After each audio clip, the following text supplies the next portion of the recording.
What's up, everybody? Welcome back to another episode of BoomJamGaming with Vampyr. I have eaten. I feel pretty good, but I have a strong feeling I'm gonna be hungry by the end of this episode.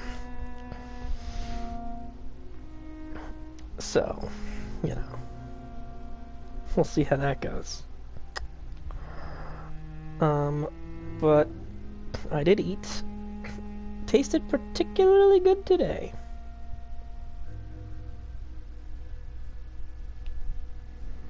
Particularly good indeed.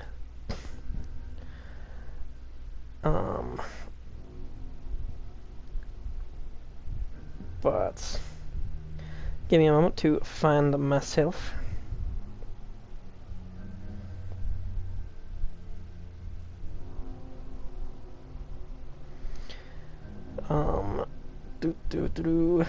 How's everyone doing? Good, I hope.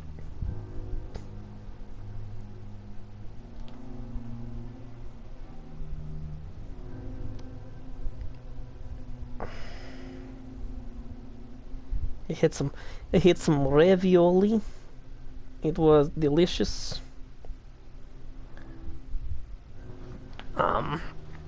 It was it was a food. It tasted particularly good today. I think because I haven't had it in a while. Like I'd been not avoiding it per se, but I just hadn't had it in quite some time. Possibly. This is very good thing because lets me have my tongue reset for delicious flavor I found myself. And I don't know, it just tasted really good today. But I was also really hungry. And again, I'll be hungry by the end of this, I can tell.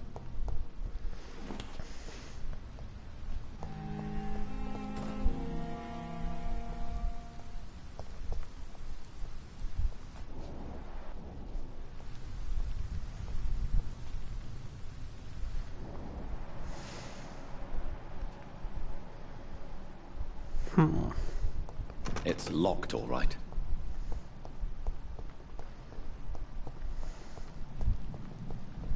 Gotta find that wallet.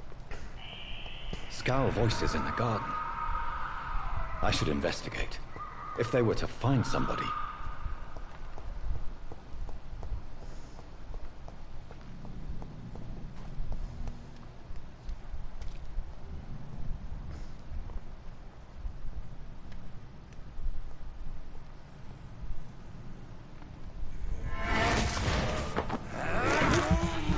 There we go.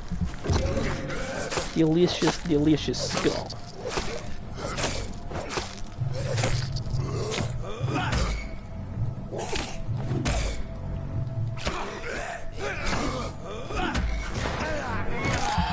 Delicious. My favorite flavor, death.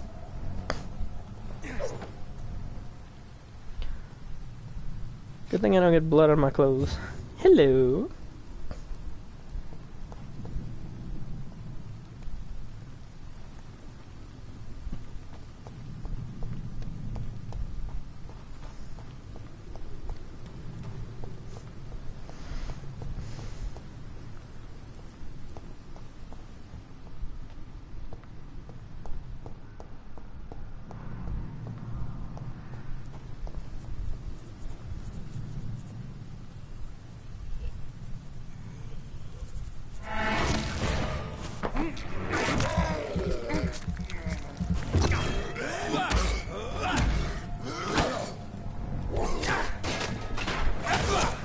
Oops.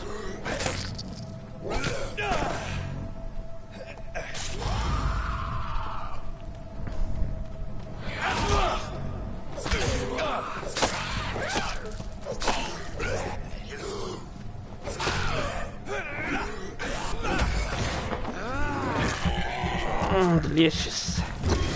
Delicious blood from a skull.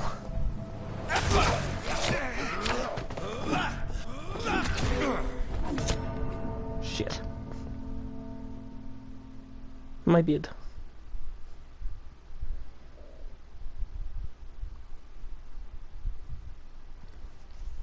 I have been defeated. Find there's very little that can kill a vampire, my friend. You have been offered relative immortality. Relative.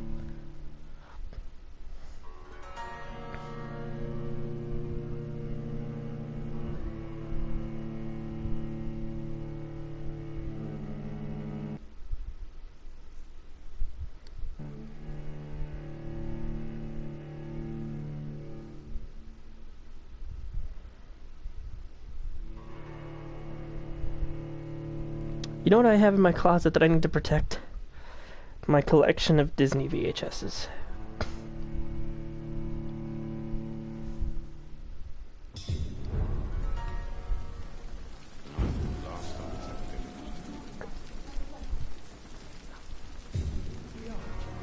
Okay. Let's try that again. Damn. The pain. It's here again. Good evening, sir. Can I help you? Unless you're here to fix my face. No. I don't think you can help me. I'm Dr. Reed. I've recently taken the position of head surgeon here. War injuries, am I right? You guessed right, Doctor. German shell took my pretty little mug right off. But they still call me Thomas Elwood. He ain't looking so hot. How is your stay with us, Mr. Elwood? Oh, it's bliss. I just escaped death in the trenches to be surrounded again by the moans of the dying. Can I ask you precisely why you're a patient here? It's the pain, sir. The drugs don't work. It just hurts under the scars, if you get my drift. Who is treating you? Is someone in particular looking after your case? Nobody since the old and tired doctor spoke to me. Started to think I was forgotten about. Wouldn't blame you. You don't seem worried by that. My face hurts so much more when I smile or cry. I've learned it's easier not to speak. But be assured I'm smiling inside. Can I do anything for your pain? Nurses gave me a bunch of pills. No effect. Told you. It's like the flames are under my skin, burning away. Soldier, do you need assistance? I'm fine. Just do something for this pain, will you? That's all I'm asking.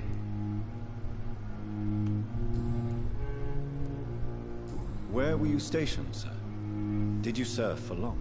I really don't want to talk about all this shit. No offense. I was pushing too much. I served in France myself. I just wanted to know what happened to you. You were an officer, weren't you? Then I doubt we fought the same war, sir. No offense.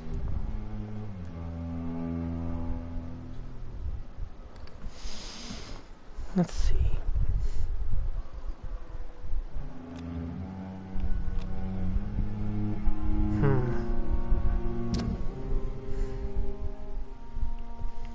I'd like to find out more about this man. Goodbye for now, Mr. Elwood. Damn. The pain. It's here again. Because it might be a mercy to kill him, but it doesn't seem right. I'm a doctor. I took a vow to do no harm, and he is a patient under my care.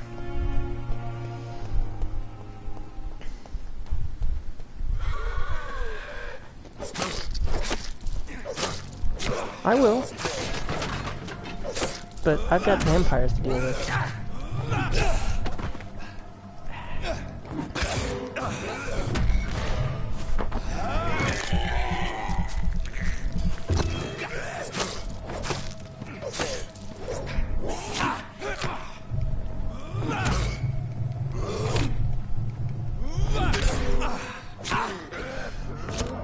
Oh, shit.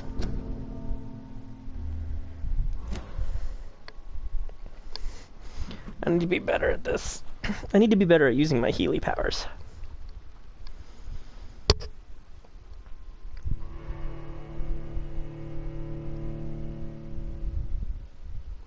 Fire is our weapon of choice, brothers. Burning the beast is the best way to destroy it.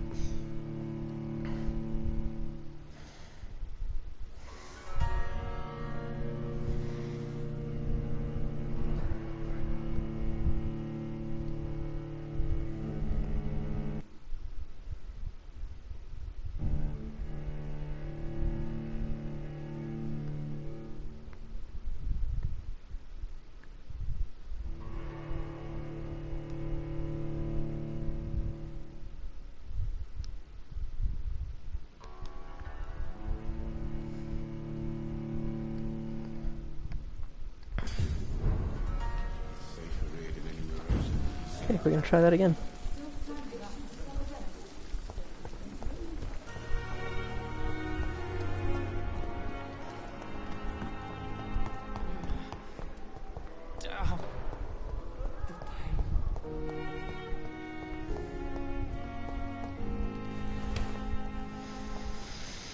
Once more into the breach.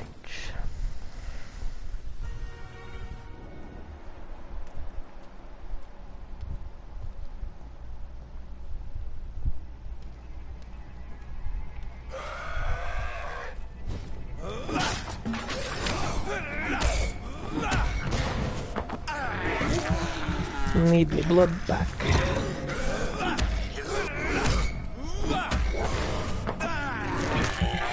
There we go.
A lead plate. Sweet.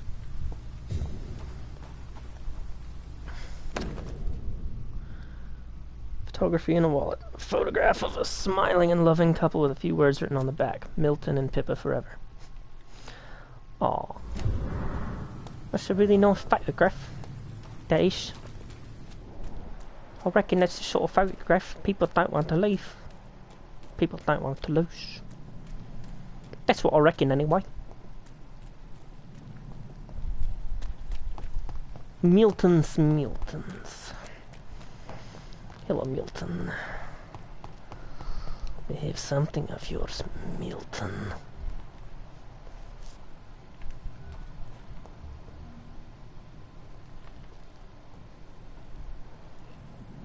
Rather this wasn't happening.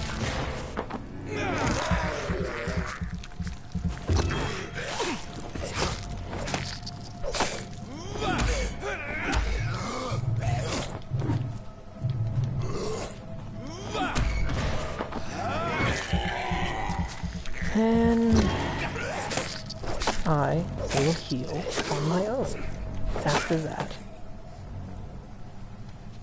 Rest to evolve. I want to take more blood with each drink. Wait. I cannot enter. For the door is locked.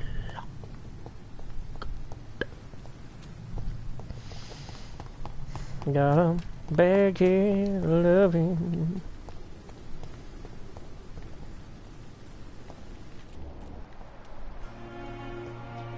Do not know this person.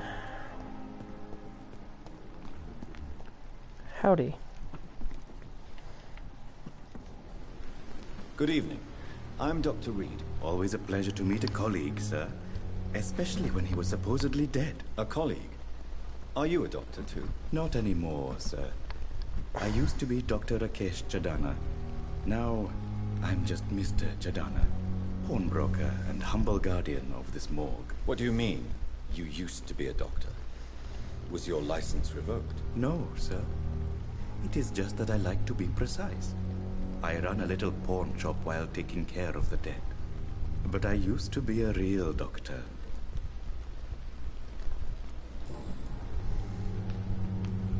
Have we met before? I don't think so, sir. Why? When we first talked, you said you were glad to meet me since I was reported dead. Funny story, sir. Your sister came here a few nights ago. You were missing, and she was looking for your body. She must be very relieved now. How? Are you afraid or uneasy being surrounded by so many corpses? Why should I? These bodies are empty vessels. Flesh left to decay. Poof. No soul anymore. All gone.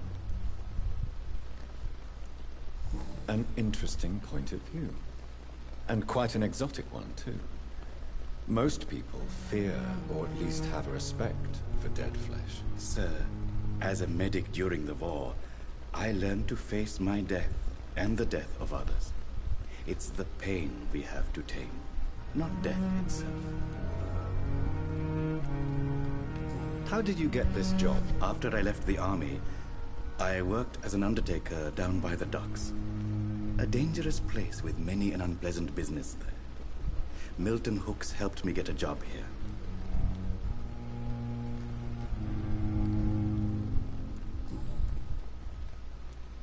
Do you work here alone? Yes, very easy work, sir.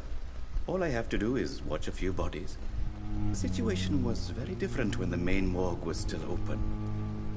Cool. Why do you have to watch these bodies? Because these poor fellows have no names. We keep them in case someone comes looking for the missing. Sadly, very rarely happens. Why close the hospital's main morgue? It was for sanitary reasons after the beginning of the epidemic. Cadavers had to be moved to the nearest mass grave.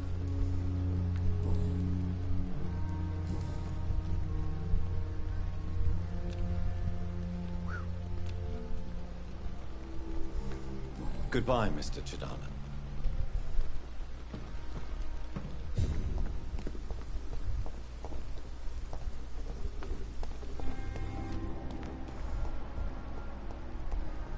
Mr. Chadana.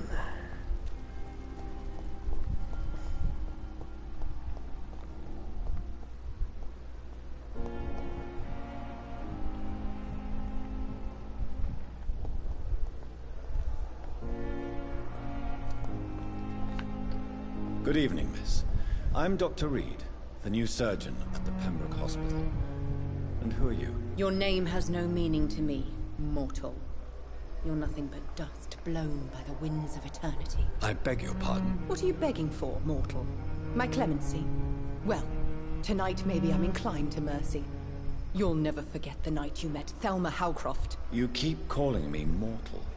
Why is that? And if I'm mortal, what are you? Well, Dr. Reed, if you must know, I'm a vampire.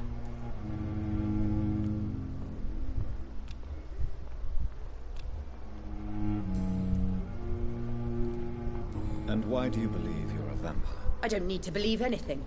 It is what I am. It is what I feel within this hollow shell of flesh. This is,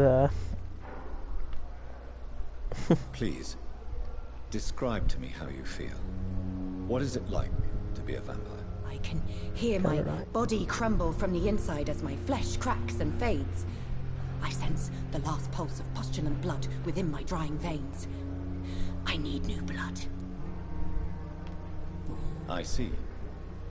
Have you ever heard of Cotard syndrome, Miss Howcroft? Never. It's a mental illness discovered by a French neurologist named Jules Cotard. The affected patients are delusional. They believe that they are putrefying, that they are dead, a ghost or a ghoul, or in your case, a vampire. Delusional, you say? Oh, sad and petty mortal. You can't even begin to understand the concept of immortality. And you think it is I who am delusional. I'm assuming you must be a patient here. Am I right, Miss Howcroft? It's only a cover. To hide from my enemies. I can leave whenever I want. As a woman, a spirit, fog, or bat. Who are these enemies you mentioned? Can you describe them? I cannot say for sure. But I sense their eyes on me from nearby. I feel them watching me every time I visit the garden near the morgue. The staff here are not your enemy. They're here to help you, to care for you. I'm not speaking of the doctors in white. I'm speaking of the men and women who hunt me. For I am a vampire. I see. Don't worry. These people will not find you here. I'll personally make sure they leave you alone. Thank you, mortal. But do not interfere with them, for you are no match for those that hunt me. Local investigation. Let's see. Milton's. Do I get experience points?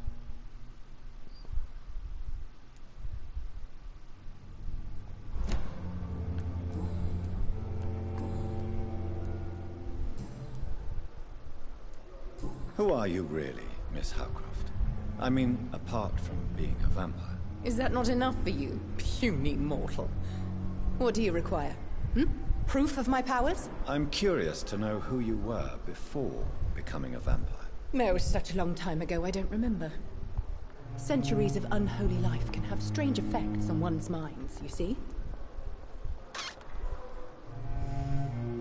Do you require my services, Miss Howcroft? I have no need for your medicine, Dr. Reed.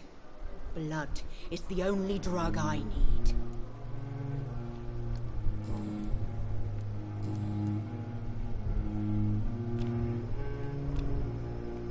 I'll leave you, Mistress of the Dark, to your nocturnal activities.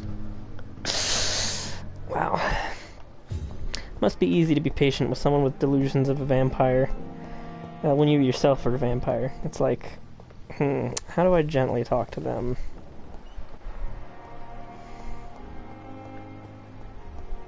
Where did Milton go?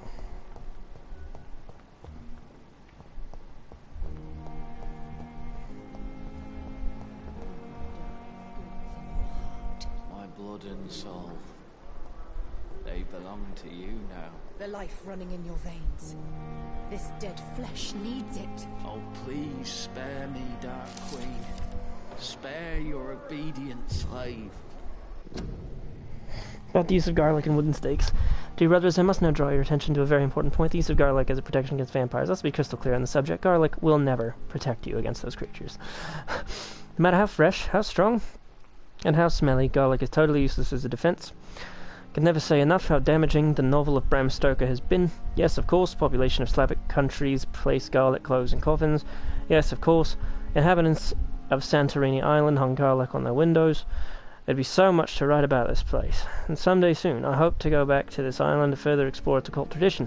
But that is not to protect the living from the devil, it is to tell the dead that they are aware of their malevolence. It is a symbol, nothing more, nothing less.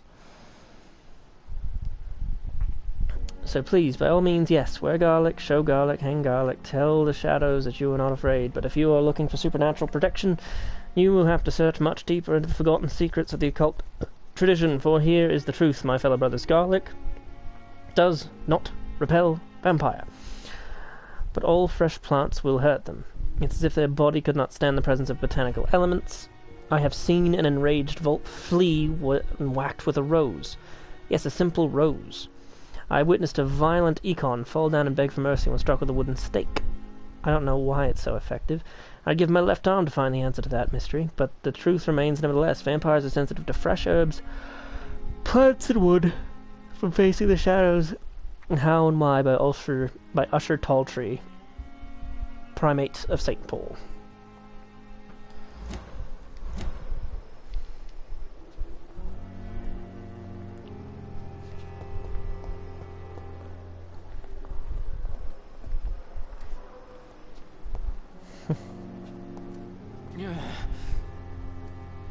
Good evening, Mr. Elwood. Evening, Dr. Reed.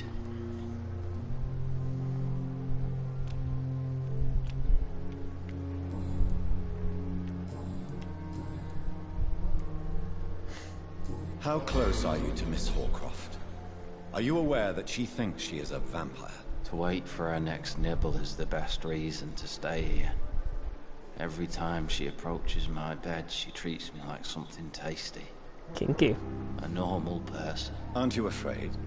She may hurt you if the game goes too far. She's quite harmless, I can assure you.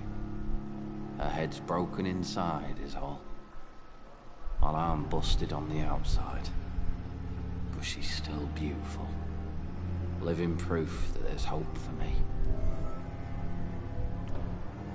So do you let her bite you? You know that's not sanitary. And why not? She's only supping a few drops of me blood. And the pain, it's real for once. She could decide to bite less willing patients. And it's another good reason for me to stay here, Doctor.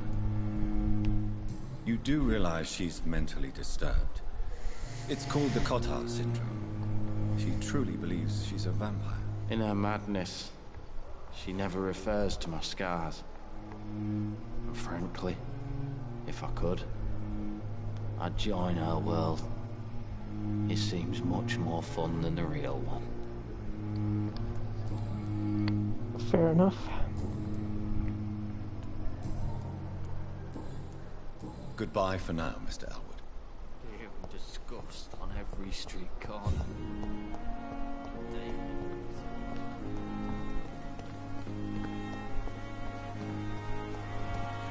Clambulance. Where are you, good Milton? Good evening, Look at all nurse. these people. I'm Dr. Jonathan Reed, the new surgeon here at the Pembroke. Dr. Swansea has already told us about you, sir. I'm Nurse Gwyneth Brannigan. Welcome to the Pembroke Hospital. Did he really? It's a good thing I wasn't hoping to keep a low profile. All members of staff have already read about your new blood transfusion technique. Dr. Swansea made sure of that. I see. Well, I'm a little surprised, but I suppose I'll just have to deal with this unexpected notoriety. You must know, blood transfusions are Dr. Swansea's primary subject of research. He is convinced it is the future. Do you require medical assistance, nurse? Thank you for your concern, but I'm fine. Ooh, look at how much experience she's worth. How delicious she would be. How are things here? Not good, to say the least. We're struggling against an invisible enemy, more lethal than any bullet from a gun. It's hard. Invisible enemy. An invisible enemy? Quite a poetic term for a disease, especially from a nurse. Sorry, Doctor. These last few weeks have been exhausting. We could all do with a good night's sleep. Do you think this hospital can survive the epidemic? We are all volunteers here, and we're trying to hold fast, but how do we beat an invisible killer? Some nurses have already resigned. I'm not familiar with all the staff. Spooky how relevant this Perhaps is. you could help me. Brilliant professionals, most of them. Dr. Swansea has a gift, a recruiting talent. Most of them. Is there a problem I should know about, nurse? It would be inappropriate for me to speak ill of a colleague. Is there anyone that stands out? Well, I have never met someone as dedicated as Dr. Tippett. He should be a standard for us all here. If only he were younger. Why should his age be a problem? I guess it's fair to say he's always pushing himself to the limits. He just doesn't know when to stop and get some rest. Nurse Brannigan, if you do know something, please tell me. Anything you say will be held in confidence. No. I may disagree with some conduct, but in the end, everybody is doing their best.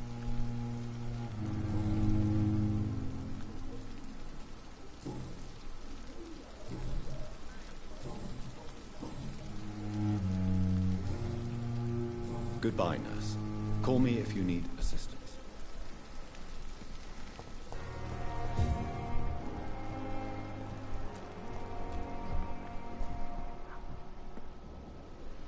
Good evening, sir. So it is true. The famous Dr. Reed has joined us. I can't think of any better news during these terrible times. Do we know each other? Actually, yes. We met once before, at the Rockefeller University in New York. Dr. Tippett, yes, I remember.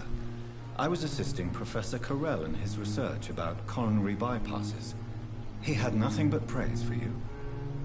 He was also very confident about your future. And look at you now. Eminent surgeon and blood transfusion specialist. And vampire. Isn't that crazy?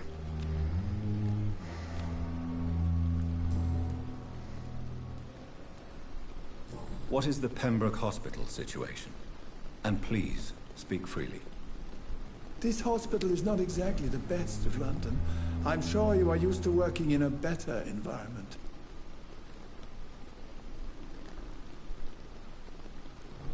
It's more than enough. In any case, the personnel of a hospital are much more important to me than the building. Don't be misled by appearances, Dr. Reed. This hospital does not lack talented people. It just lacks hope. What can you tell me about the staff in the hospital? Some are really good, and others are not so Hello. good. But during this troubled period, And how there are is you? no time for slander. I prefer to focus on the positive character traits. Tell me more about cherished people, then. Nurse Brannigan is a pearl. She is the most helpful and dedicated nurse I've ever worked with. A clever and cheerful woman. You really seem to admire her skills. I'll go even further. If she was a man, she would be a damn fine practitioner. Any opinion about the management? I don't always agree with Dr. Swansea's reserve, but I must admit he does all he can to keep this facility running during this crisis. Ah, Good, yes, good the to burden hear. of command. Welcome to the I was fed up with this stream. concept while serving as a medical officer. You've caught us on Don't get me wrong. my Swansea's a good third episode of administrator. Vampyr, I I just wish think? he would get out of his office now and again. No, second. I'm a fool.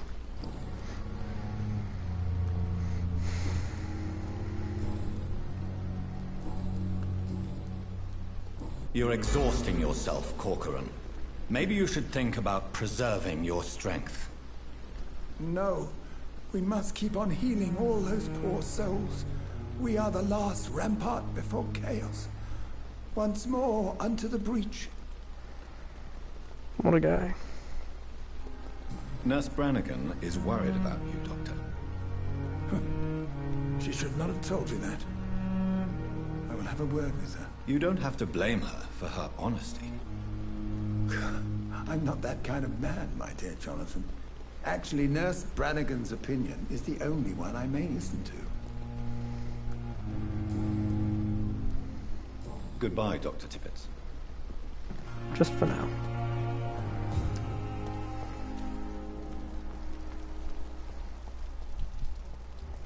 So this dude is still down here.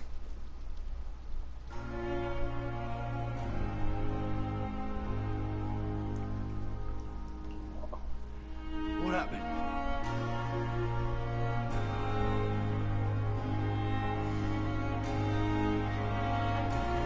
And me without a way to drink him.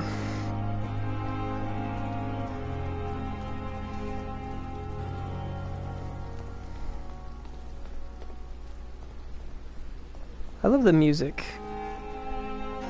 in this game.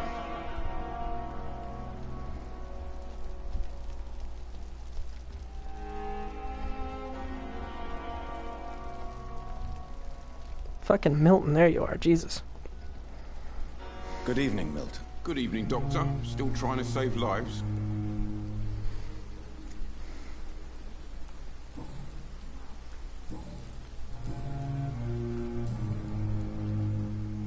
I have some good news, Milton. What? The epidemic's over? I retrieved your wallet with all the money and a certain picture. Well, yeah, Pippa Hawkins is my girl. So what? Is it the difference of skin color that bothers you? Not at all, Milton. Good. Please, take this money anyway. To remind you to keep your mouth shut. Not everybody is as broad-minded as you, Dr. Reed.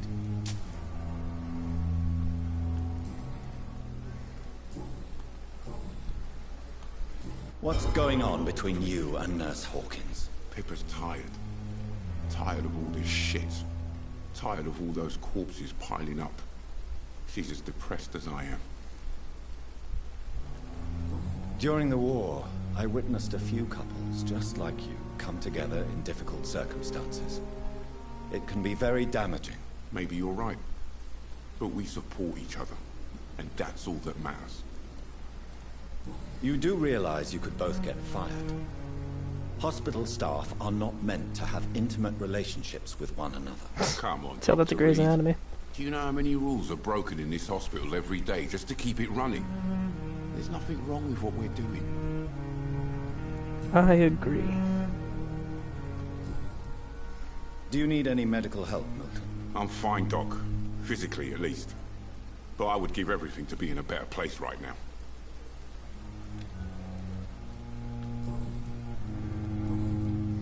Goodbye, Milton.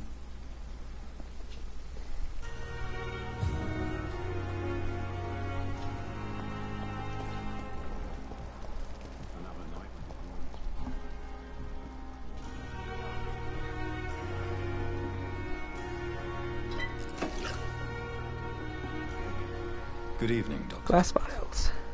Dr. Reed, any good news to share? Do you need any medical assistance yourself, Doctor? Come on, don't be ridiculous, dear colleague.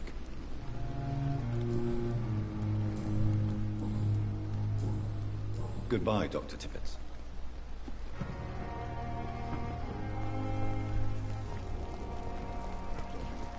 Miltons.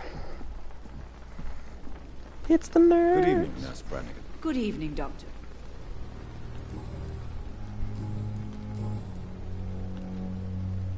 Why does Dr. Tippett claim you're the main reason he keeps working, despite his fatigue? If it wasn't for him, I probably would have left the Pembroke years ago. Dr. Tippett does not think of you as just a nurse anymore, does he? If you're suggesting he's not taking my gender into consideration when it comes to medical practice and knowledge, I really hope he doesn't. I mean, I wasn't suggesting that, but I... Goodbye, nurse. Call me if you need assistance.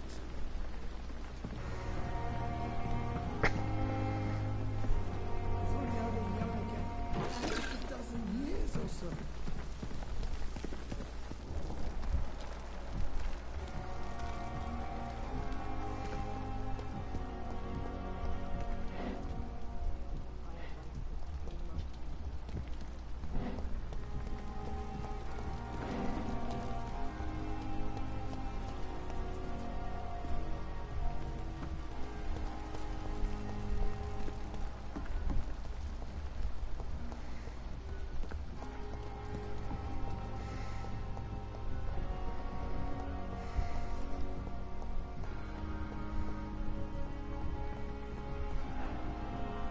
It's locked, all right.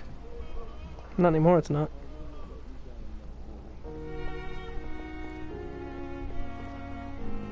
Good evening, madam. Can I help you? It's my son who needs you, sir. I'm Dr. Jonathan Reed. How can I help your son? I'm Beatrice Goswick, mother of Mortimer Goswick. No, you good, my check guy. on him, please, Dr. Reed. I've heard much of your talents as a physician. What can you tell me about yourself, Mrs. Goswick? Not much to say. Just take care of my Mortimer and I'll cover all the expenses. That's all that matters. Are you really that rich? Most of the patients here are of a more humble origin, if I may say so. Yes, thanks to my husband. May he rest in peace. I can cover any needed medical expenses. May I ask if you have an occupation, Mrs. Goswick? I'm a teacher by profession. Yeah, I'm gonna be taking I a teach shower young after this women episode who are myself. more ambitious about their futures than their families. Do you require medical attention as well, Mrs. Goswick? I have other concerns right now, Doctor. But I'm fine, thank you.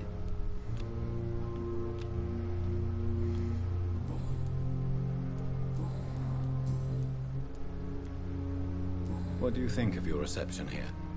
Any complaints? I have had the uttermost reservations about this hospital Yes. since we arrived. But we had no other choice, considering the state of emergency.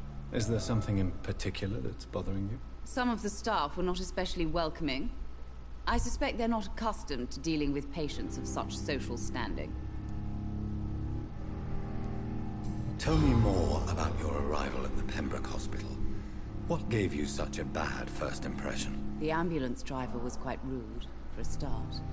And that nurse, Miss Hawkins, seems to have quite a dubious attitude. What do you mean? She managed to secure a bed for my son despite the epidemic. It was a relief, but it wasn't cheap. She charged you for a bed? Yes, and I paid without question, considering the urgency of the situation. I share your concern, Mrs. Goswick. Be sure that I'll talk to the people involved. I don't expect compensation, Dr. Reed. But I'm aware such behavior would not be tolerated in other hospitals.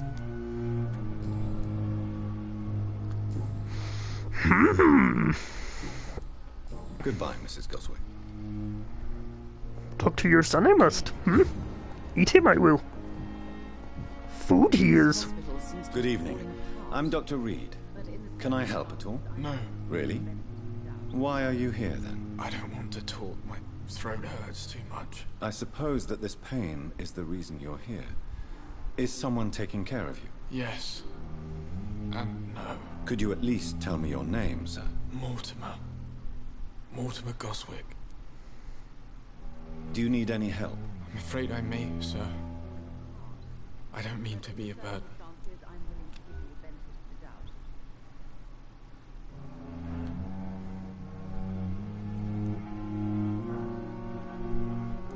I will see you later. Going to need something for the fatigue. How painful is your throat, Mr. Goswick? So painful I'd rather not talk at all, Doctor. I'm sure you realize a doctor and his patient have to communicate, sir. Would it help if I gave you some paper and a pen? Not really. I see. Then maybe it's not just your throat that hurts, Mr. Goswick. Perhaps your sore throat is just the consequence of something more hurtful. Yes, maybe. But I don't want to talk or even write about it now. Why did your mother have you hospitalized here? She seems convinced this is a bad hospital. My mother just wants the best for me. She won't rest while I'm here. She'd go all the way to hell. Okay, so I'm gonna have to make some fatigue medicine. Pembroke Hospital may look unorthodox, but rest assured you're in good hands here. It's not me you have to convince, Dr. Reed. It's my mother. Is your mother bothering you? As your doctor, I can ask her to leave you alone if you would prefer. That's tempting, Doctor. But you have no idea what my mother is capable of. She would tie herself to my bed if you asked her to leave.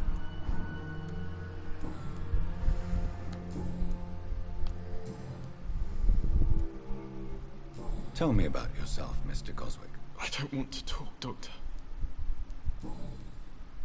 I have to go now, sir. But don't hesitate to contact me if you need any help. I'm all right. Don't waste But your in time with me. circumstances, I'm willing to give you the benefit of the doubt. How can we be sure we're making a difference?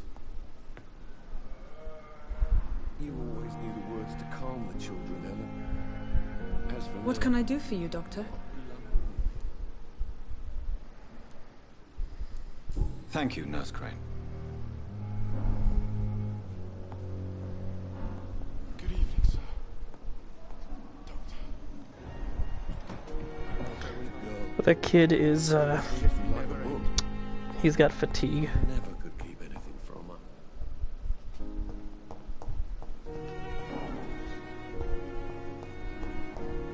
her. I need to maybe go up to my room so that I can, craft some fatigue medicine.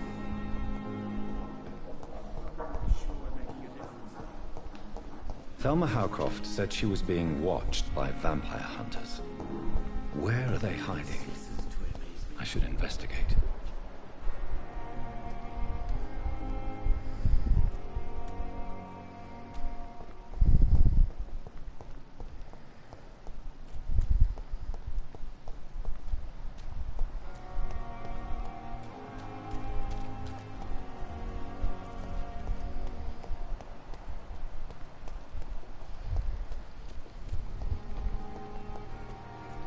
Well, these will be the vampire hunters. Figure out how to get to them now.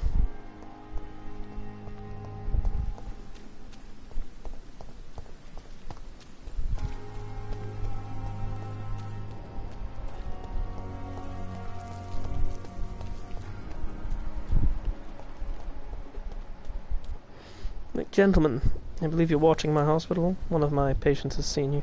She believes she's a vampire. But don't worry, she's not a vampire. How do you know? Because I am a vampire.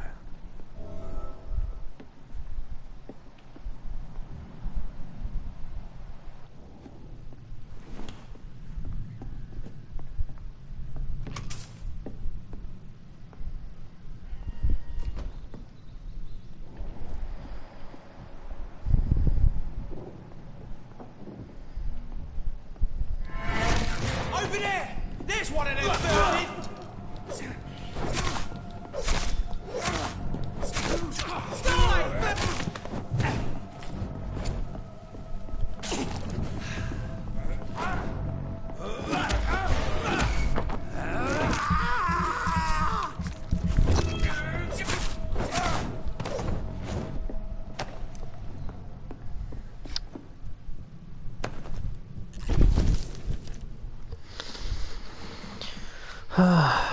From Guard of Priman Command Posts, East End Patrols, Object Vampire Activity, Hospital Survey, Investigate. 3 days ago, one of our new recruits heard a rumor about the presence of a female vampire hiding into Pembroke Hospital.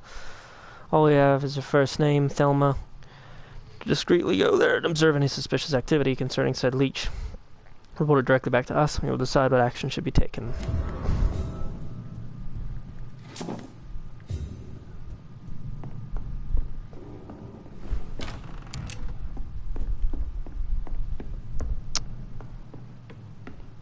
Okay, cool. I have exactly 1,000 experience points. I should probably get to my room so that I can evolve.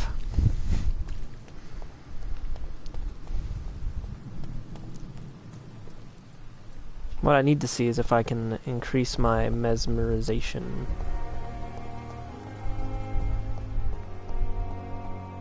Because I'm going to be doing a lot of talking in this game.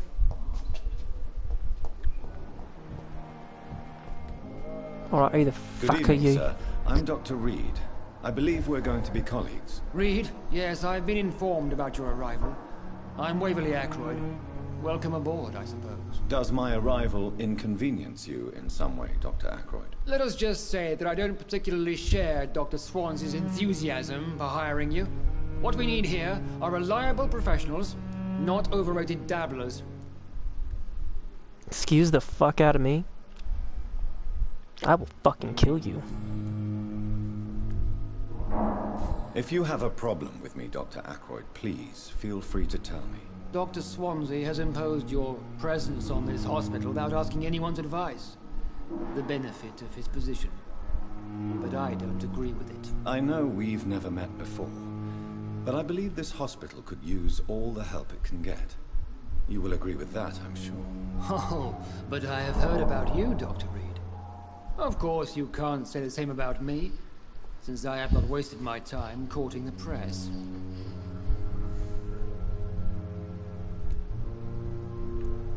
There is no need for such animosity between us. Don't you think the epidemic is already enough to deal with? That is one point we could agree on. And that is precisely why I want to be sure that you will be of help to this hospital, instead of a burden. Since your tenure in this hospital is longer than mine, perhaps you can tell me more about this place. Let's just say I'm tired of the carelessness around me. I have always respected the skills of Dr. Swansea, but over time his enthusiasm has become displaced. Carelessness? Exactly what are you talking about? We're here to save lives. The people who trust us are not volunteering for experimentation. They're here to be healed. I don't intend to run any radical experiments, Doctor. Even if I, as any good practitioner should, express an interest in pushing the boundaries of medical research. Modern medical methods were created through audacity and ego. But there are rules in our line of work, and they're here to protect our patients.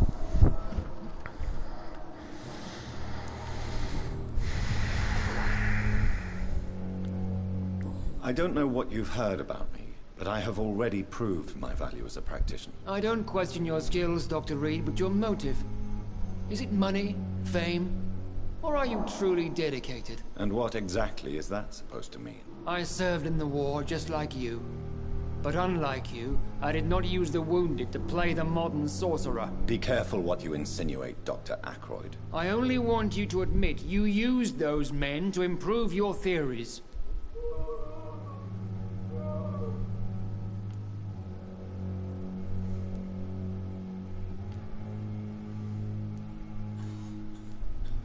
Knowledge has always been and will remain our main weapon, and it has always come at a price. And personal initiative. It is not a question of initiative, it is a question of integrity.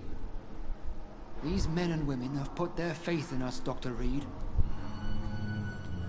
It seems you have bad memories of your military service. I refuse to see this industrial slaughter as scientific progress. War only reveals the worst in men. We can at least agree on something, Dr. Ackroyd. Thank you for your time. We'll talk later. I'm going to eat you. I'm going to eat you and you will be dead. You will be my lunch. Hello, Lighter Fire. What a fun name. How are you? What can I do for you, Doctor? Oh, Thank nothing, you, Miss Crane. Nothing at all.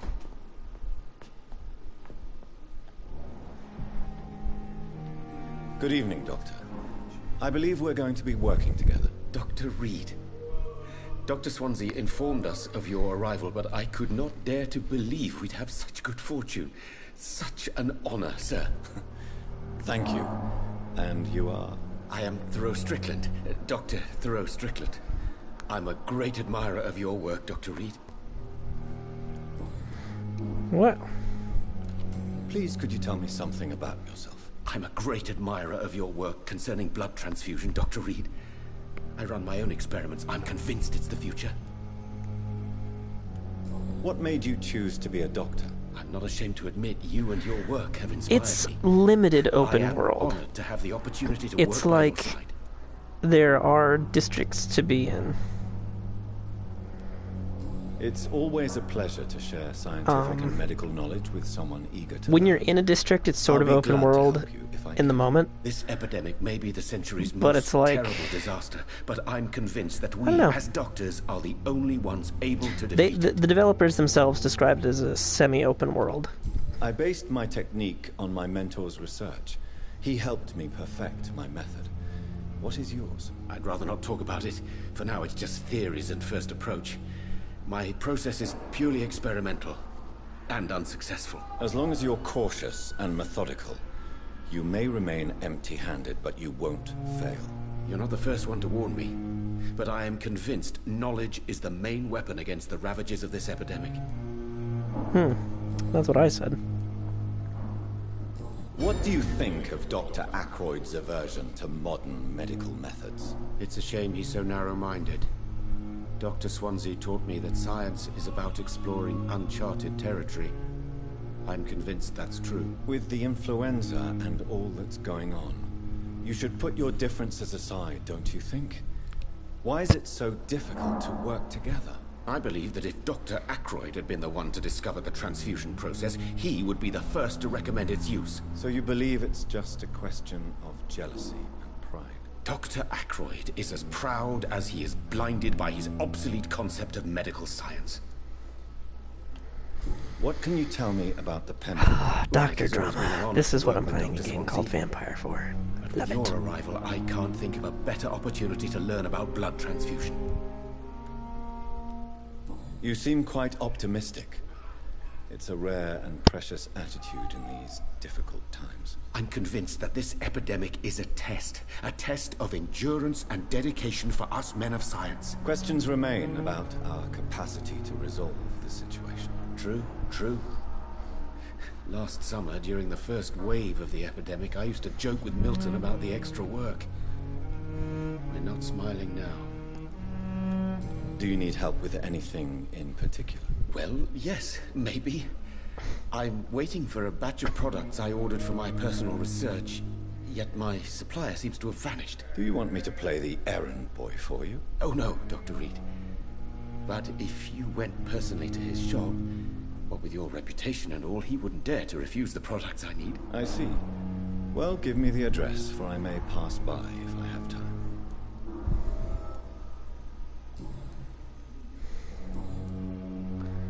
I love investigations. Tell me more about your willingness to experiment with new medical techniques. Harvey Fiddick is a patient suffering from a severe injury that could cripple him if not treated correctly. I'm convinced your blood transfusion technique could help him. What is it you really want? To save him? Or to prove your point? Fair question. I want nothing but to save my patient, Dr. Reed. Especially since I know Mr. Fiddick's story. Tell me Mr. Fiddick's story.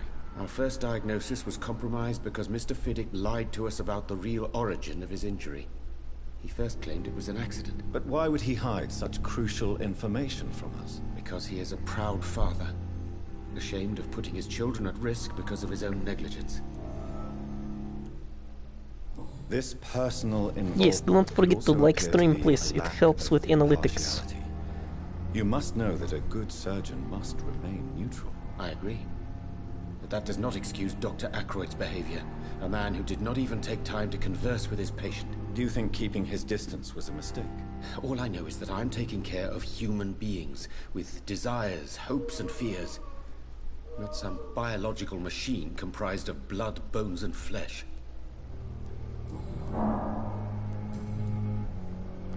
Goodbye, Dr. Strickland. Strickland propane. Propane accessories.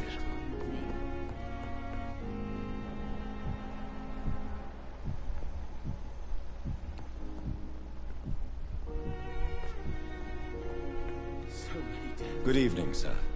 I'm Dr. Reed. May I help you? I don't know if a third opinion is needed. Your colleagues are already arguing about my condition. I see. Would you mind telling me more about your situation? I'm Harvey Fiddick. All I want is to get me bloody arm fixed properly. Tell me about yourself, Mr. Fiddick. I'm just a regular guy waiting to get his arm fixed, so I can return to work and to my family. I was more curious about what you were doing before being hospitalized. I'm a carpenter. And a good one, too. But that means I need both arms to feed my family, Dr. Reed. You don't need both arms. You can hammer a nail with one arm. You can saw a board with one arm. They both want the best for me, but there's a lot of pride there. Doctors are no different from carpenters, it seems. What do you mean? I often had professional arguments with rivals on a building site. Difference is I disagreed about wooden nails, not flesh and bones. Are you satisfied with your treatment here? Well, it's clear that I've chosen a bad time to be injured. Forgive my bluntness, but you seem overwhelmed by cases of the flu. I won't lie to you about it. I'm afraid we are. Are you sure you don't want to operate yourself, Dr. Reed? I have the feeling you're very capable. And your colleagues seem to think so too. In other circumstances, you would be right. But for now, I don't think I can take on the responsibility. My apologies. Is there anything else that's bothering you? Can I help in any way? I'm all right. Considering the state of this place, I should consider myself lucky, I guess.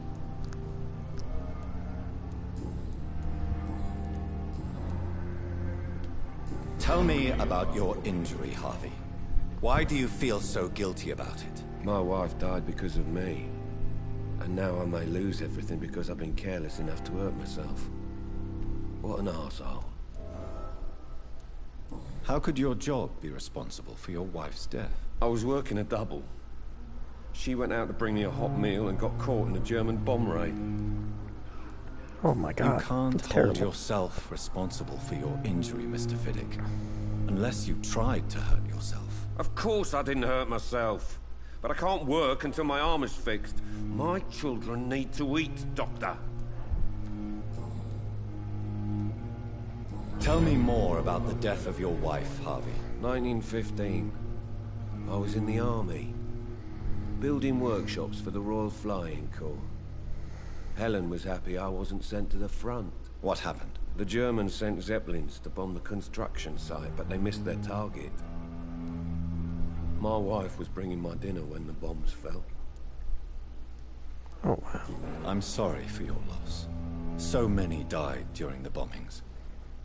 I served in France and witnessed the carnage there. I would like to say that she didn't suffer. Truth is, I have no idea. I just know that I'm all that me kids have. Poor little bleeders. Sure, man. Tell me more about the death of your wife, Harvey. 1915. I was in the army. What happened? How are your children after losing their mother? They were smaller then. The only good thing about this is my Helen didn't bring them with her that night.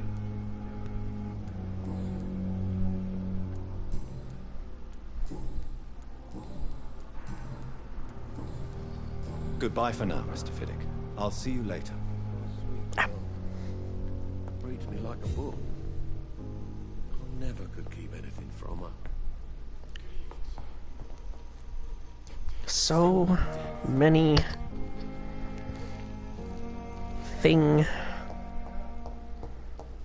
You should subscribe to channel. Would very much help me. Ow. Please go back home. Due to influenza, the hospital can no longer take any patients.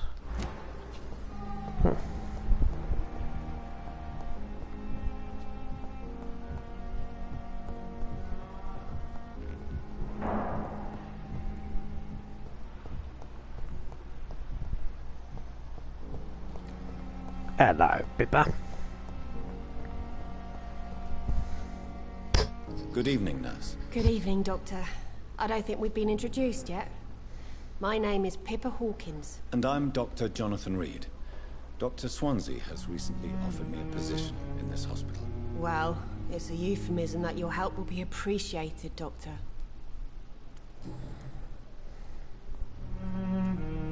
How would you describe the situation at the Pembroke Hospital? It's serious.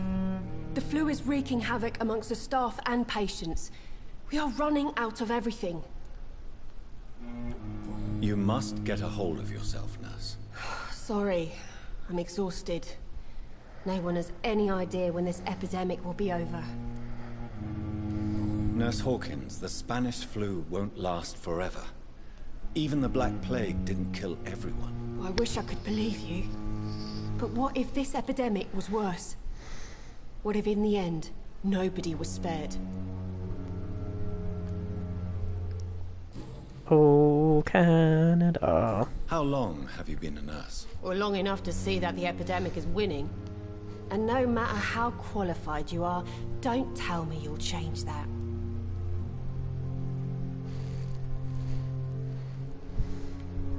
You'd be surprised what dedication can achieve, Nurse Hawkins. In medicine, sometimes we're just a test result away from a miracle. Sorry, Doctor. I don't want to sound bitter, but I'm just too tired to give a pep talk like Nurse Brannigan. How is the Pembroke staff coping with the epidemic? Well, not well.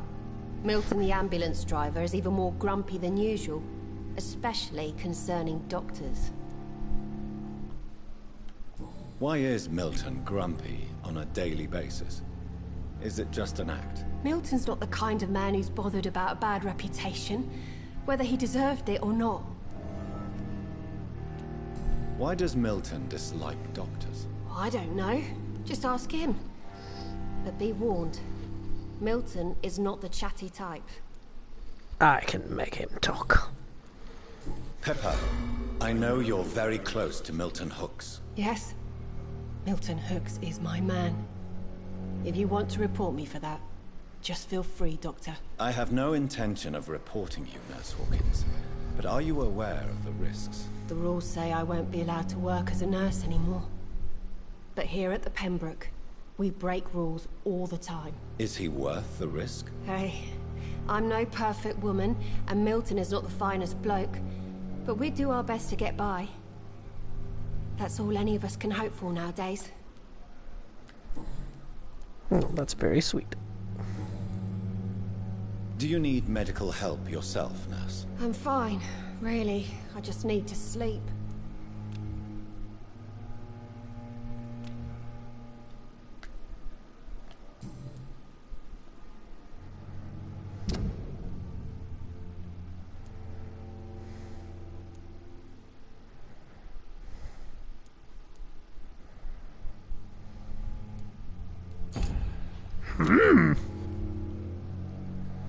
Yay! Goodbye, Nurse Hawkins. Forever.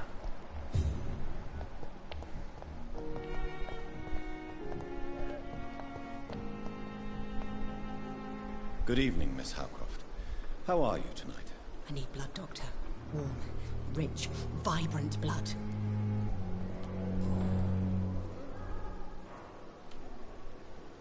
Tell me, Thelma, why do you feel so attached to Mr. Elwood? Why him? I'm not sure, Doctor. I think we have a bond of some sort. We've both suffered so much. He's the only mortal I find interesting. Would you say you and Mr. Elwood are romantically involved? No. No, Thomas is a delicate soul. Even though he disguises it. But I am not the woman he needs. No, for I am a vampire, Doctor. Do you plan to make him a vampire too? Of course not. How could I inflict my curse on anybody else? I'm not that cruel, Doctor. Tell me, Thelma, what do you really know about vampires? I saw one and he saw me. I watched him hunt and kill. I saw his terrible wounds heal as his victim died. And then I knew I was saved. You mean you actually saw a vampire? Here in London? Yes. And it has been the answer to my pain. I must drink and kill to regenerate my decaying body. I am a vampire too.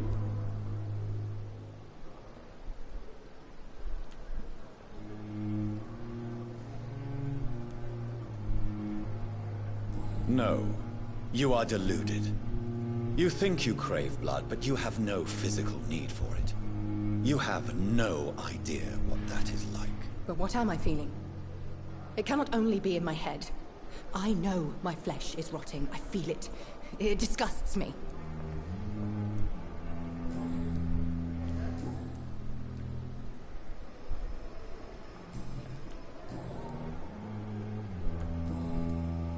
I'll leave you, Mistress of the Dark, to your nocturnal activities. I will find a way to cure this woman.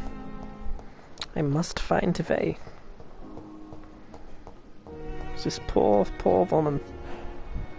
And then I will make her my lunch.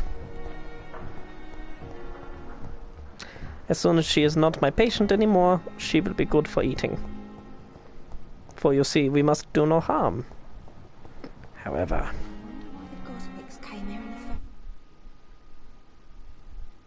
Loading.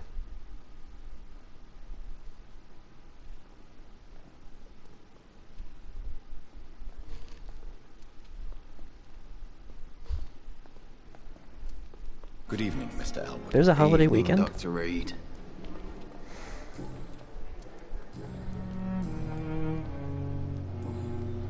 Goodbye for now, Mr. Elwood. But the suffering continues. Disgust on every street corner. The daily routine. Good evening, Nurse Hawkins. Good evening, Dr. Reed. Goodbye, Nurse Hawkins.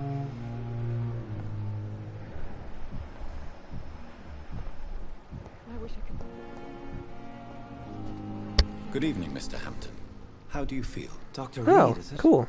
Oh, Sora, I must apologize for my behavior. What do you mean? I was not myself in the factory. Fear and exhaustion made me say awful things to you, I'm afraid. You remained perfectly nice and polite.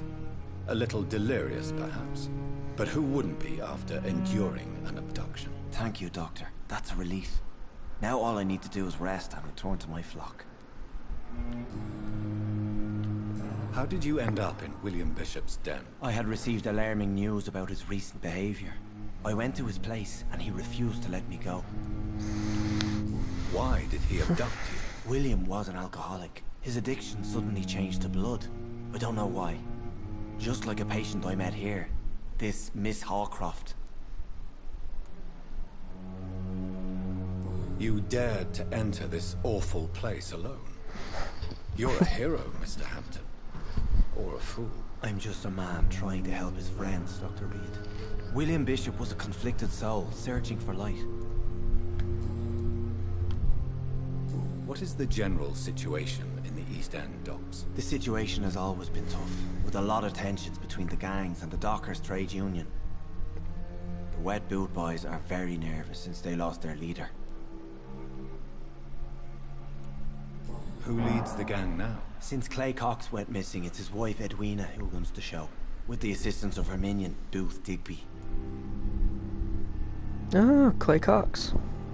Has the gang been threatening you? Ah, no. I've had this nickname for so long, you know, the sad saint of the East End. No one dares to bug a saint, not even criminals.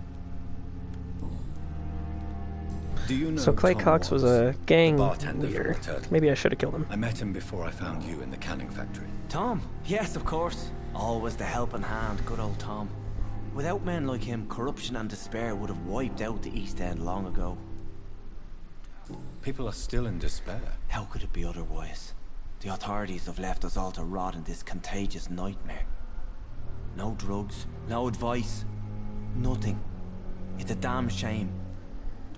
Who should I avoid in this part of town, then? Any particularly evil figures? Not really. Most men and women are just doing their best. And it's not my habit to speak ill of people I know, Doctor.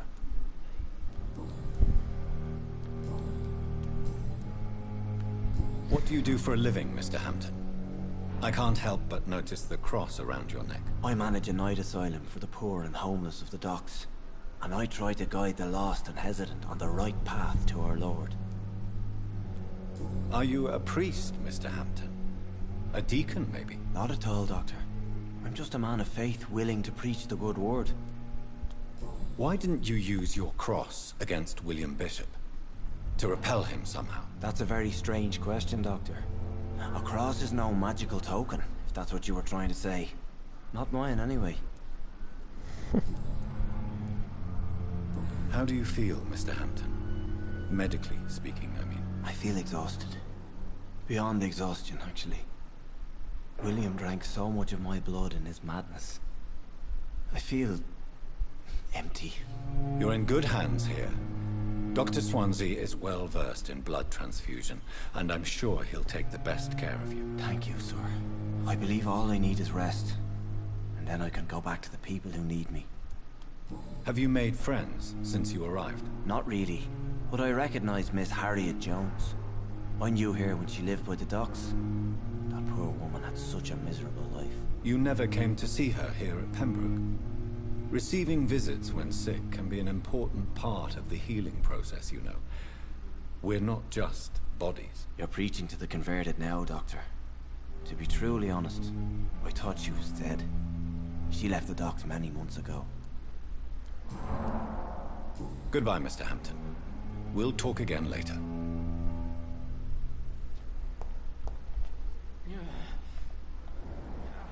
I must eat the priest. I cannot enter.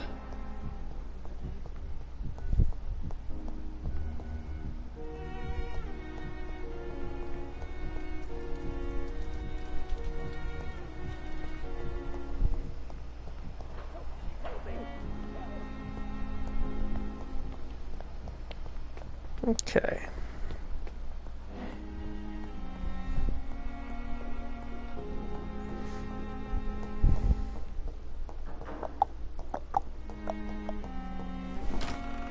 This must be the place. It's definitely away from prying eyes. Relegated to the shadows. A kingdom of my own. At least I won't be sleeping in a coffin. Gotta find a crafting table. Gotta make me some medication. It's a rare opportunity and almost a privilege to approach a vampire, to observe their most intriguing physical and psychological traits with a scientific, rational eye. Here are some of the most fascinating abilities I've personally observed the last 10 years while interviewing a few vampires, or Econ as they prefer to call themselves. Supernatural speed. A vampire can act and move like a mortal in all his actions, but the trained eye will spot they have keenest senses and can react quicker than any mortal. On few occasions, alarm, surprise, necessity to flee, I have seen a vampire move so quickly as almost as if he had vanished just to appear somewhere else. Human eye cannot follow their movements, and they act so quickly. But it's not teleport or dematerialization, it's only supernatural speed. For me, it is a cat-like attribute, which allows them to run, dodge, or jump longer and faster than us. I also noticed that such speed seems to exhaust them, and that they are bound to physical limitations.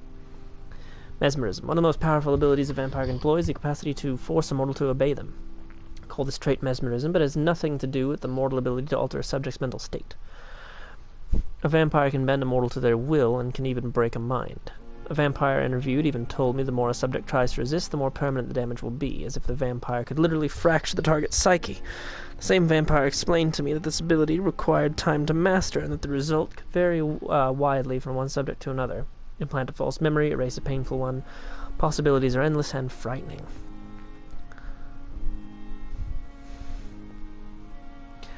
Blood awareness. This may be the most catastrophic ability of all concerning vampires, since it is the cause of so many tragedies for them and us. Vampires crave for blood. They must use their will to restrain themselves from frenziedly drinking every drop of blood they can see. They need blood to function and to express their full supernatural traits. A famished vampire can be very weak, even if he cannot die of hunger or thirst. This urge, this need for blood, may explain why a vampire is so aroused by it. A vampire confessed to me that blood can sometimes blind him, since its smell and attractiveness can be so strong. When he focuses, a vampire can almost see blood all around him, inside warm bodies, through walls, on a supposedly clean weapon. The same vampire even told me he can see if a mortal has clean blood or is ill, and in some cases he can even sense diseases, infected clothes, or even items in a room. This is true, perhaps it could have so many medical applications and almost beggars belief. Glass vial. I need to make some medicine. I will analyze this blood in just a moment. Damn it. Oh, I need some treatment for fatigue.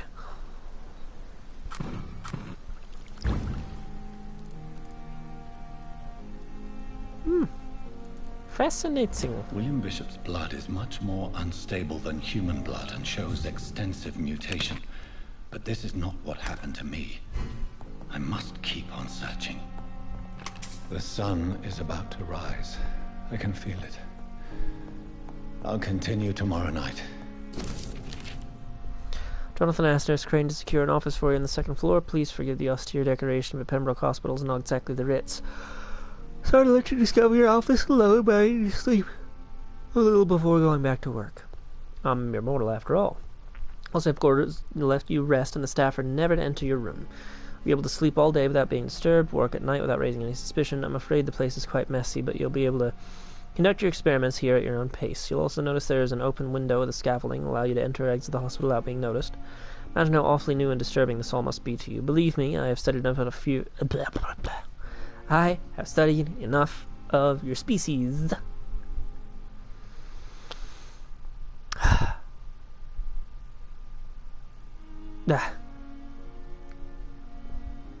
I completely lost my place. I have studied enough of your species to understand what you must now be facing and feeling. Rest assured I'll do whatever I can to help you in this ordeal. Know that you're not completely alone facing it. I'm glad I met you. These dark times we are all presently facing. I hope your future collaboration will yield great results. Yes, I am just like yawning a lot. Welcome to the Pembroke, my esteemed colleague. We shall talk soon. Yours sincerely, Edgar Griffith Swansea. P.S. I left a copy of some of my notes concerning what I've discovered about Econ in the last few years. Feel free to read about it.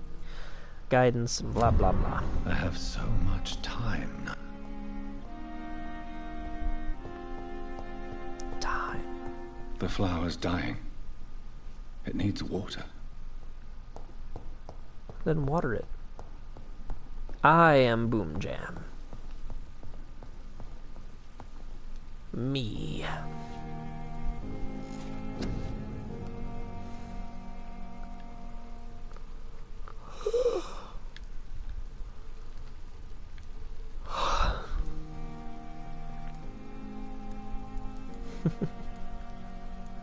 I am the ultimate boom jam. Level 10 required, rage.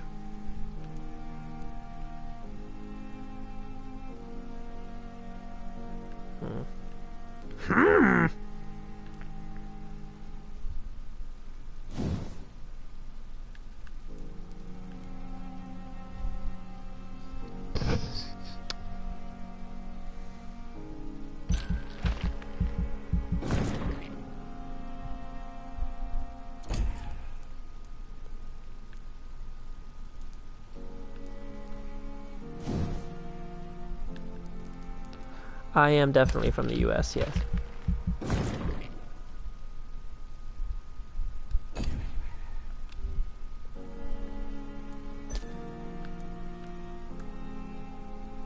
Actually, you know what? I'll get blood barrier or whatever a little later. I could instead get like 3 physical enhancements. Big thirst. Texas.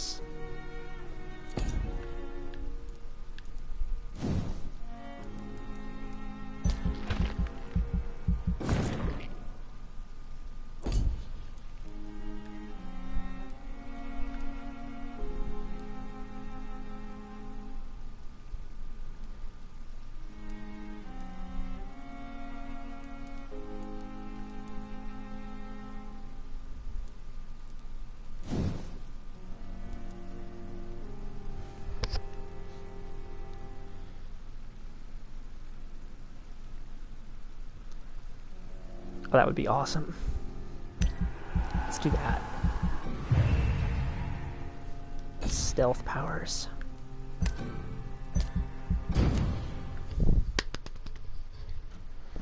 I do like stealth. I do like to be sneaky. If I'm to stay here until my research is complete, I'd better learn to hide my true nature from the mortals. But what about my thirst for blood?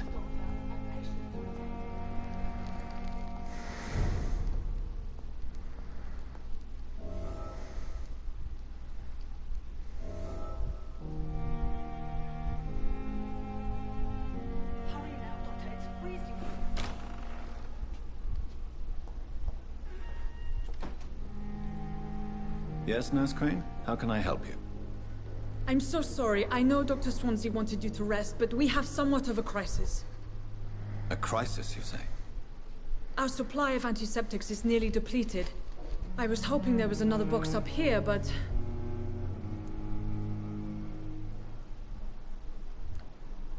What type of hospital are you running? No antiseptics? You have been away too long, Doctor. With the war and now this epidemic, supplies have been running scarce for months now. I may have a solution.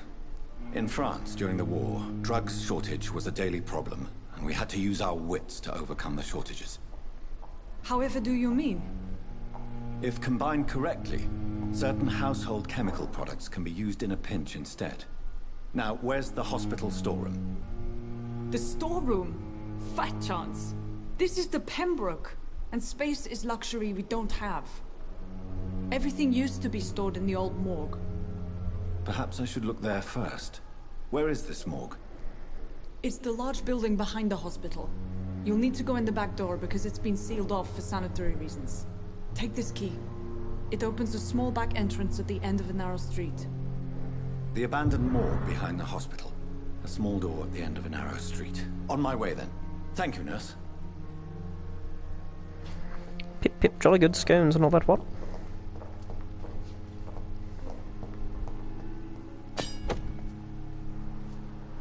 Used hacksaw.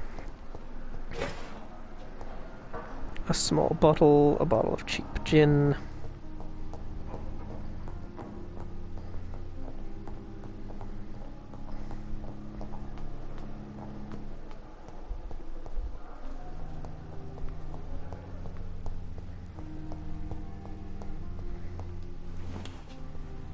Don't worry, I'm a doctor. It's locked, all right.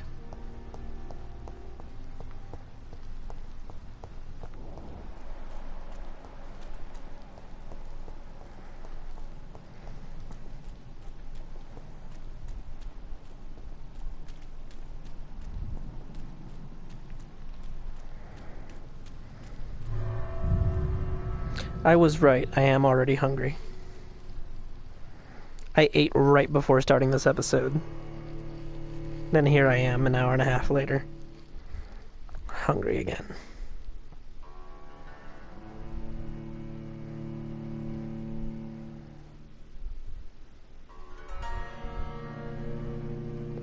I'll take a shower. I'll maybe go to that noodles and dumplings place. I really want more of those dumplings. I mean, shrimp and pork together. Beautiful.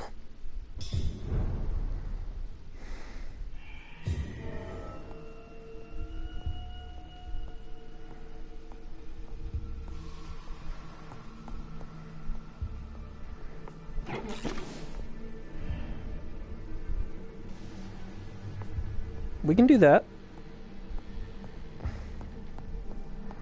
I mean, I've got plenty of food to eat around here anyway.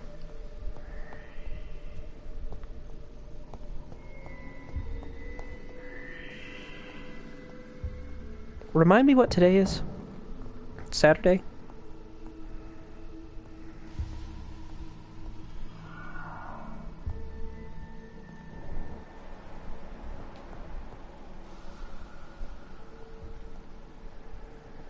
Sorry. It's just a thing. It's this little restaurant that's near where I am. It's locked.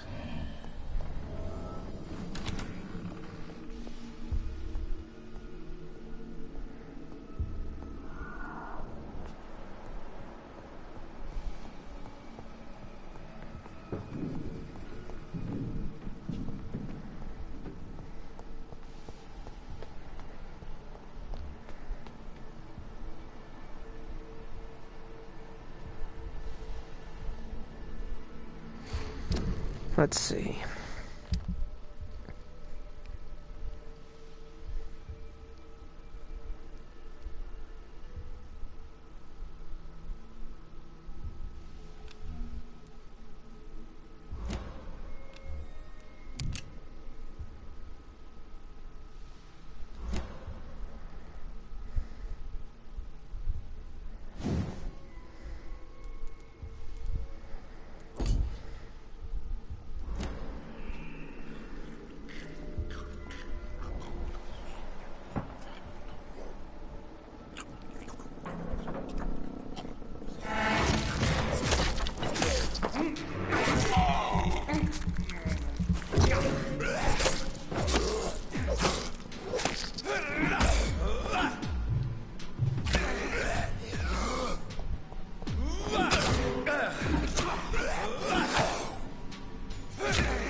Behavior is similar to the infected William Bishop.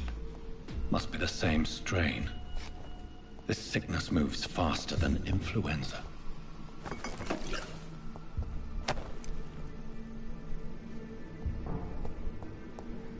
A cigarette case. I cannot enter. That is to say, a case of cigarettes. Look at that, more shillings. My favorite. I do love shillings. This key will surely grant me access to the basement. Bottle of alcohol.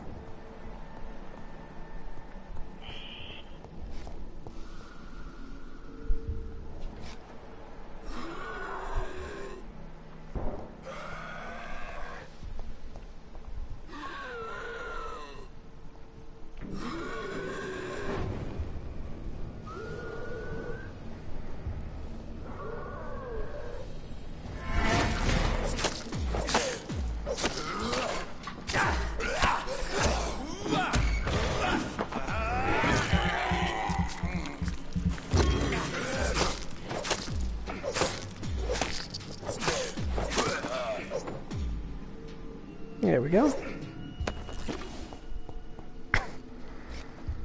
Good stuff, good stuff.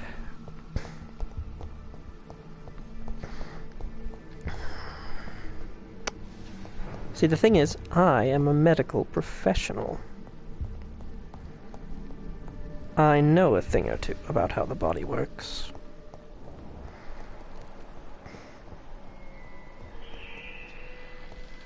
Balls of Mars. Fortifiers. As popular as they are ineffective. But they do contain iron tartrate, and that might prove itself useful.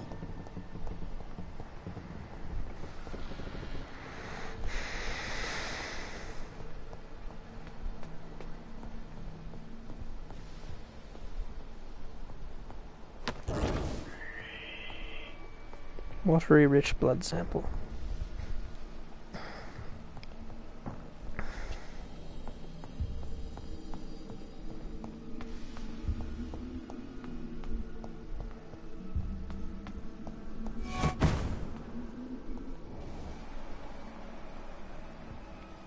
That was different.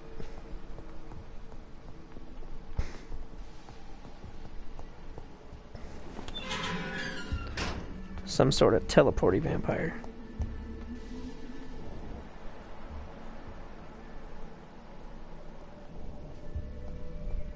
These skulls feed from corpses and the husks of animals. They're not after blood. Something I understand. I, too, am not after blood. Mr. Reed. Or should I say, Dr. Reed.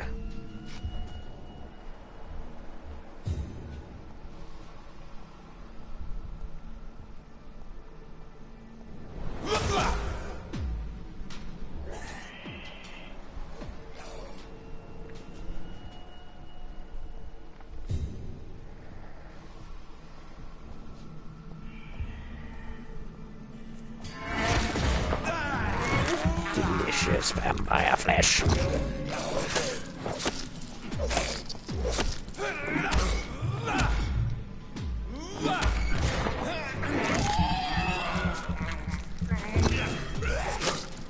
Taste. I am definitely better at killing vampires than the vampire hunters.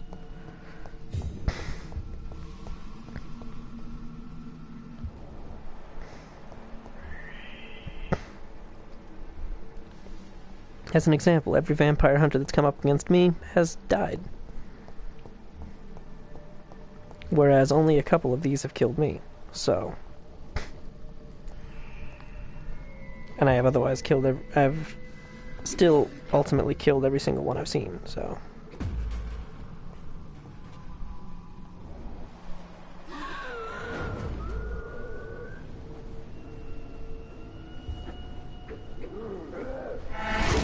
It is super good.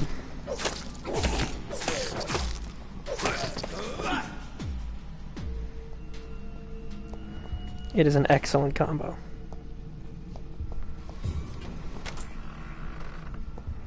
Shrimp combos well with a lot of things. Chicken, for example. That's what I can do. I can make myself a big-ass bowl of ramen. It's locked, all right. Blood absorb. New type of offhand weapon. Oh, cool. Oh, hello.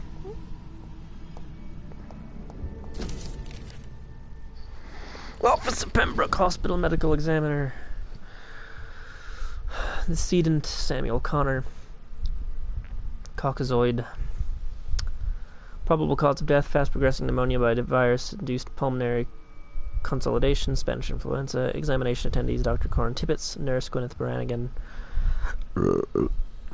Excuse me. Mr. Connor's injuries don't match the report. I'd better look into this. Traces of a pinkish foam at the corner of the lips. Some sort of drug overdose, perhaps? Multiple abrasions and scarring on the arms and legs.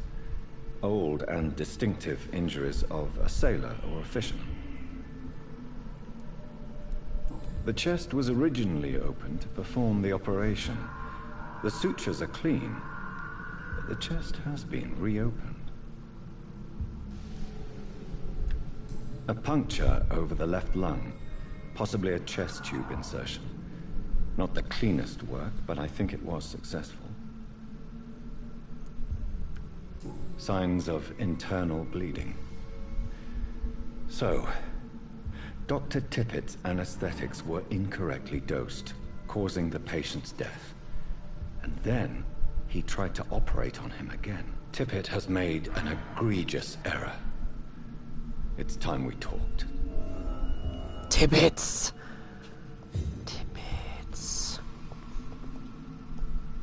Go for it, my guy. This will actually be the end of this episode, because I am gonna go eat and shower and stuff. For everyone here, everyone that's new, please like, please subscribe. I will be back a little bit later in the day to continue. My episodes generally run an hour and a half. And yeah, I hope to see you all soon. Yeah. I'll be back a little later today. I hope you're all there. Oh, bye-bye.